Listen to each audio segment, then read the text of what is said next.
Hello, welcome back to Rocking the Spectrum. Let's Talk Autism, Episode 2. My name is Hugo, a father doing my best to spread awareness. And my name is Jasmine. I am a RBT. I work with kids on the spectrum. And we also have two children. One is a girl. Her name is Haiti. She's 9 years old. And a son. He is autistic. He is 6 years old and he is nonverbal. So we want to spread as much awareness as we can. We're really enjoying doing these podcasts. Episode 2 with one that didn't work out. And you guys can probably tell we're still a little nervous. Yeah. You guys don't even know how many times we've tried to do this intro. We're doing our best not to be so stiff. We definitely feel like the camera's just there right now. Yeah. I don't know what happens as soon as somebody says action. You're like, you just get caught off guard. So sorry, if you're watching this, you're getting the visual and audio experience, which, you can see our reactions. But if you're not, it's cool that you're listening to us. I hope you find this entertaining. We are also on Instagram, YouTube, Patreon, Facebook, Spotify. And yeah, so today's episode is going to be all about a heavy hitter. It is finding a cure for autism. Ooh. So finding a cure for autism. Do you think there's a cure for autism? No, there is no cure for autism. Okay. Yeah, I agree. There's no cure for autism, but there definitely are people out there that are trying to find a cure or do certain things that they believe will cure their kids that are autistic. So that's what we're going to talk about in today's episode. Before we get into that heavy topic, I wanted to answer a question that we got on our last podcast.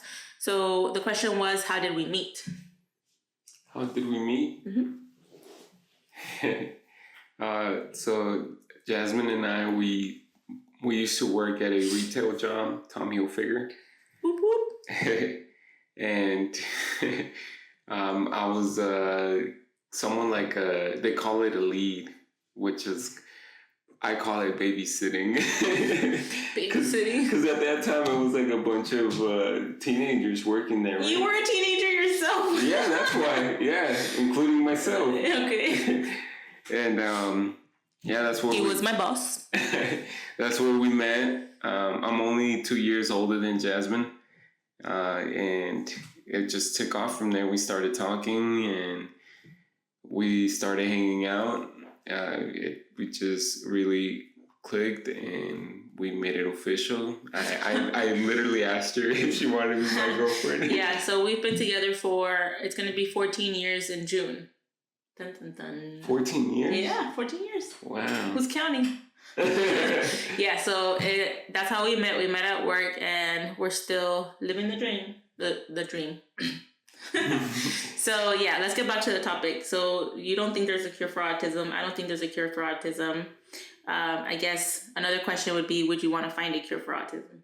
If there was a cure, would you take it? Most definitely. But you're not searching for it. No. I mean, if they were to say, here's this pill, mm-hmm. Would you take it and help him? I would. I would say, what are the side effects to that pill? Oh, very true. Yeah, because a lot of times it's you can't receive something without taking away something, or there's nothing that's technically free. So I'm not looking for anything, and I'm not trying to change it. But when I think about like his struggles, you never want your kid to struggle. So I would think if you could take away all the bad things and leave my son's personality and everything that makes him him, then yeah, I would want to find ways to help him, not have all these struggles. I don't think any parent would want their kids to struggle. So in that aspect, yeah. I feel the same way. If they were to come up with something like that, same thing. It's more like take away the struggles, like help him just, I guess, like cope with things. Yeah. So let's talk about what's out there that claims to cure autism. And let's start with like the worst one, which is people giving their kids essentially what is bleach, to cure autism. People are so desperate to to like have their kids be normal, that they would give them chemicals, you know? Yeah, when you told me about that, I thought you were messing with me. I know. That's it doesn't horrible. even sound right. Like, you can't even think that people do that. But yep, there's people out there that do it. I really have nothing to say on that subject because to me it's just wrong. Yeah. You know, like, don't do that. Never. If you're just getting a diagnosis and you feel like this is really hard, never do that. Yeah. It's never okay. Yes, but something that I would consider, I mean, I don't have done much research on it, but something that I would like somewhat consider if I like did some good research on it, because I've heard a lot of good stories of like people with CBD and how it helps them calm down and just help them like throughout their day. Yeah. So CBD is more of a natural thing, and I've always, I think it's been around for a while that you hear, try CBD. Have you tried CBD? And when Christian got diagnosed, he was like 2.5. And I always felt like he was too young to experiment with anything besides therapy. So I always felt like once he turns maybe 5, I'll think about it. But now he just turned 6, so I'm still thinking about it, because it just, anything that is something that goes on your body or you take, I feel like it's a really big decision. So I'm still thinking about it. It's something that I would consider. And I think about it more of, how in your brain you have certain neurons that are connecting and firing and things like that, supposedly with autism studies. And I'm not probably going to say this the right way, but there's even more connections firing off in your brain, which, like that's probably why, some things are overwhelming or it takes time to process certain things. And I feel like maybe CBD kind of calms those things down so that you can kind of actually engage and focus and relax a little bit, so that maybe communication isn't as hard, or imitation. So I would try that. And also for growing pains, like if you get a CBD, what is it? Like a roll-on or a rub or like a cream. Like an ointment? Yeah, to help with growing pains or pain in general. I think that's why I would try it. And that's more of a natural thing. So I would consider it, but things that are extreme, like I said, bleach, no. I've heard stem cell therapy. You know what that is? Yeah, I've heard of it, but we don't know that much about it. Yeah, as you can see, I haven't done much research on stuff like that. We just, as of right now, we have our marbles on the therapies. Yeah. So we talk more like as parents, like not even researching hardcore, just like what our thoughts are at this very moment, Yeah. So if you guys do have more information on it, definitely let us know what your thoughts are on certain things or what you've tried. But I've researched a little bit, and I know that stem cell therapy is beneficial for a lot of conditions like diabetes and more things out there. And I know autism is one of them that supposedly is very helpful, but sounds expensive. Yeah. So I always think like whatever you try, I think it has to be something that's reasonable and in your budget, and something that's not going to be like something that you can't do long term. Like it's not realistic to actually do it. Like if you're borrowing money to go travel to places that have this, and it's not even something that is 90% effective, it's like 40% effective, then that's not something that's really realistic to me. Right? Right. Another thing that I have heard is more on the popular side is gluten-free and casein-free. So that's more of a diet that's restricting. So it's funny because we tried that when he was just diagnosed. Like we the first thing we tried. We tried it for like 2 months, and would you say we gave up on it because we didn't see much results, or? Yeah, we gave up on it. But then again, do you think it was because it was not the right timing? What I mean by that is like he was younger, and now that he's older, it could probably help him out. Yeah, I think certain things happen at certain times in your life, and I think it's a good idea to give it a chance later on in the future. Like if you would have asked me 2 months ago, I would have been like, no, we tried it, that's it. Like we're not going to try it again, because in reality, when you take away 2 things at once, it kind of seems like which one was it? Like, did it even help? Or, like I think he was actually dealing with pain at that time too. And we tried to take away gluten and dairy. And in the end, we decided to stick with trying to avoid dairy because we felt like that flared up his whatever pain he was dealing with. But as you guys know, if you guys follow us on YouTube, we've had Christian dealing with some kind of pain for the last almost 3 weeks, 2.5 weeks. Yeah. And we hate not knowing what it is. We did blood work, which hopefully will come back soon, but we don't like to sit around. And I think that's one of the reasons why parents try these things, because it's not necessarily about autism. For us, it's not about autism. Like, oh, we're going to try to find a cure to help him, cure his stimming or anything like that. It's about helping with his pain. So a lot of times parents will do anything they can to help with whatever they're dealing with. Like, let's say aggression, let's say focus, let's say pain, like we're trying to find certain things that'll help with those symptoms that may come from autism. Like, you can't focus and you're having like moods back and forth, you might try a medication. Like, if that's your last resort, you might try that. And that's for you to decide and nobody to judge on. Christian's having pain and we've done blood work, but we're also trying dairy free, and we're trying to do a process of elimination. Like, we're going to try dairy free first and see how that goes. And then maybe we'll do gluten free and maybe we'll do both. But that's a hard decision. Like, today we were talking about, like, you were saying, will he ever have pizza again, And these thoughts like randomly go through your mind, right? Like, and it's funny because it's only been day like 2. And we're already like, oh my God. Yeah, well, if we're out having pizza, I don't want him to just look at us, and that's maybe as of right now, since we're trying to get on that rhythm, maybe don't even go around places like that. Maybe down the road he could have a slice or two. You're already thinking like not even.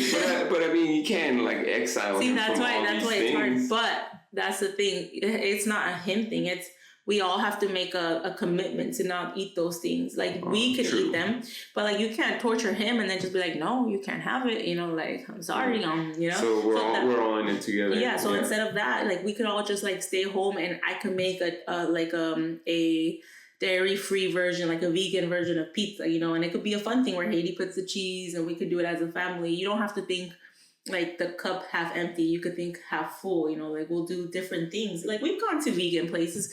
I don't know if you probably don't know, I was vegan for like 2 years. Now I'm vegetarian. Like, I know how to do things without cheese. It's just about committing to these things. I tried to be vegetarian for 2 months and week. No, he didn't eat enough, so he felt fragile. I seriously felt like I was gonna faint. I saw dark spots everywhere. I got home and said, I need meat now. Yeah. So dramatic. But the whole point is that it's not about him. It's about the whole family needs to commit to a new way of living. And it's hard because you're like, well, you don't even know if he is allergic. You said that. You don't know if it's sensitivity or not. But when he's in so much pain, you just want to think about, what can I do? I need answers. I need to eliminate things. What's causing pain? I don't even know if it's in his legs. You just go through all these things. And that's why, as an RBT, it's funny because I have the perspective of working with kids and like actually being the person that talks to the parents. Like, I'm a parent and I talk to parents, but as my job, and I kind of see the different types of parents. And like, I even hear like, oh, like, this kid is gluten-free, dairy-free, is even allergic, like comments like that.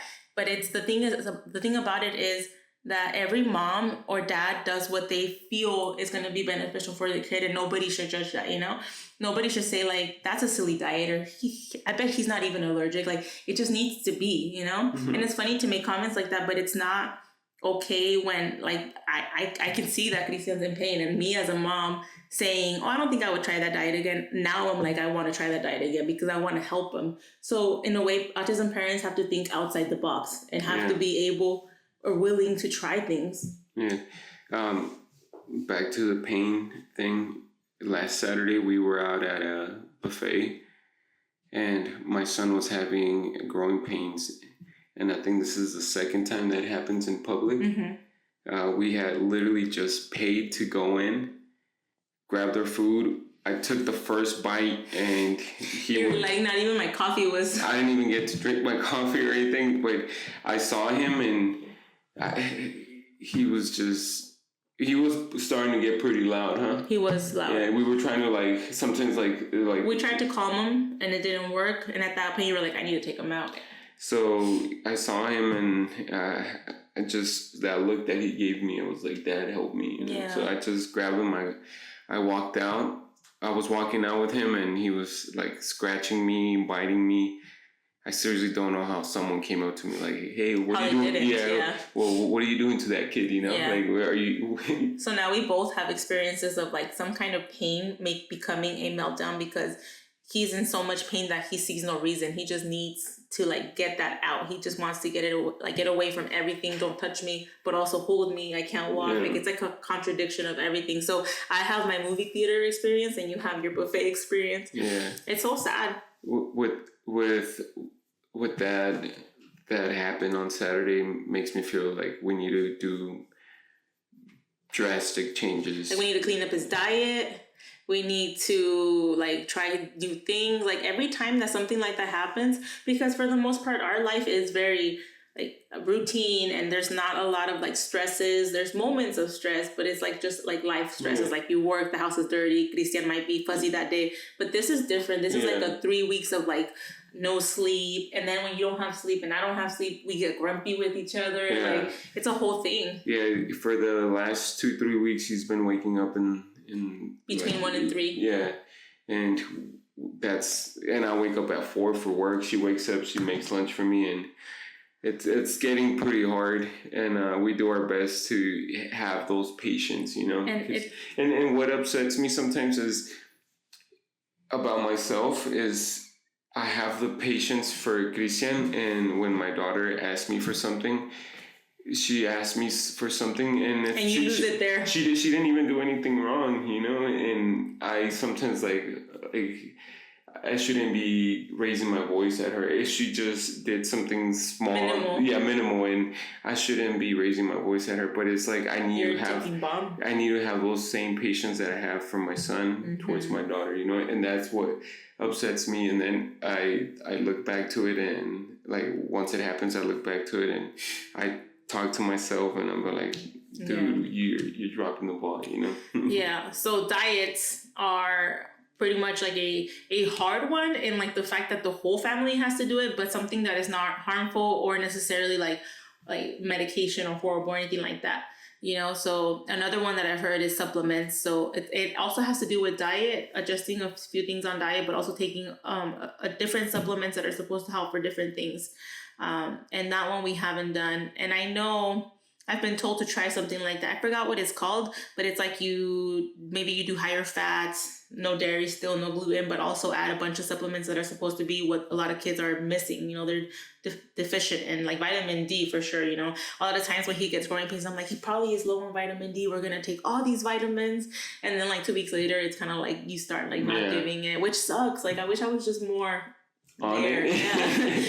But you're real parents. Yeah, things happen. It's hard. It's life. Yeah. You know? Yeah. So another one would be supplements, which I wouldn't be opposed to trying. That's another one that I'm like, okay, you know, like that's a big thing to like commit to, because you can't start something and then not do it. And another thing is medication for autism, which is not necessarily medication for autism. It's like medication to help with these things, like if it's another thing that's going with autism, ADHD, if it's like really lack of focus, hyperactive, all these things, you know. I think medication is a hard thing to take or like to give to your kids, but I think a lot of parents really think about it, and like they've probably tried therapy and they've talked to a psychiatrist, and then they came up with this. So I don't think it's just like I'm gonna medicate my kid. I think a lot of people really think about it. I'm sure everyone does their research before supplementing their kids. Yeah.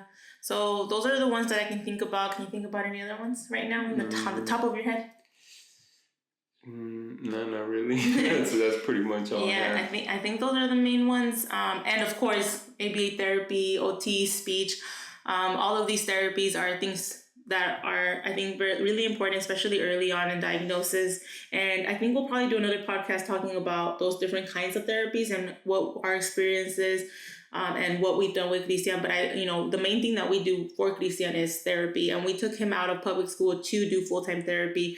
And it's been the best decision I feel we've ever done for him. Yeah, definitely. Big growth. Yeah. And, he's really happy. So we'll definitely talk about that in the next podcast. And yeah, I hope you guys enjoyed this podcast, episode 2. We're really excited to continue to make them. Please make sure you check out our social medias. If you're watching this, thank you so much for watching and listening. If you're listening to this, thank you. Thank you for listening to our beautiful voices. I'm just kidding. Again, guys, we are on Spotify. So if you guys are on the go, you guys could listen to us now. And we just want to appreciate everyone out there listening in. And we'll see you guys on the next episode. Thank you. Bye.